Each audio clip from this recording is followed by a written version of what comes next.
मृत्युंजय महादेव त्राहिमाम शरणागतम जन्म मृत्यु जरावाधि पीड़ितम कर्म बंधने ओम त्र्यंबकम यजामहे सुगंधिम पुष्टिवर्धनम उर्वारुक्मि बंधना मृत्योर मोक्षे मामृतात।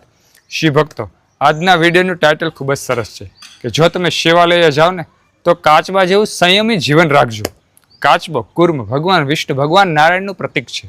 ભગવાન ભોળાનાથનું લિંગ હોય તેને આગળ જ તેનું સ્થાન છે। ત્યાર પછી છે નંદી મહારાજનું સ્થાન। એટલે જ્યારે પણ આપણે શિવાલય જઈએ ને ત્યારે કાચબા જેવું સંયમી જીવન રાખવું તો જ આપણને ભગવાન મહાદેવની પ્રાપ્તિ થશે, ત્યારે જ આપણને શિવ તત્વની પ્રાપ્તિ થશે। શિવ ભક્તો કાચબો ધીમે ધીમે ચાલવાવાળું પ્રાણી છે, એકદમ શાંત પ્રાણી છે। ધીમે ધીમે ચાલે પણ નિરંતર ચાલે અને તેના લક્ષ્ય સુધી પહોંચે છે। એકદમ નિર્મળ અને શાંત છે। આપણે આપણું જીવન પણ કાચબા સમૂહ રાખવું જોઈએ। આ સંસારમાં ભવદરિયાને જો આપણે પાર ઉતરવું હોય તો સંયમથી જીવન જીવવું જોઈએ। સંયમ એટલે કેવો સંયમ? એ જમવામાં સંયમ, રહેવામાં સંયમ, વાણીમાં સંયમ। દરેક જગ્યાએ આપણે જો સંયમી હઈશું, દરેક જગ્યાએ આપણે સંયમથી વાતચીત કરશું, બોલશું, ખાશું, પીશું તો આપણું જીવન ભવદરિયાને પાર થઈ જશે।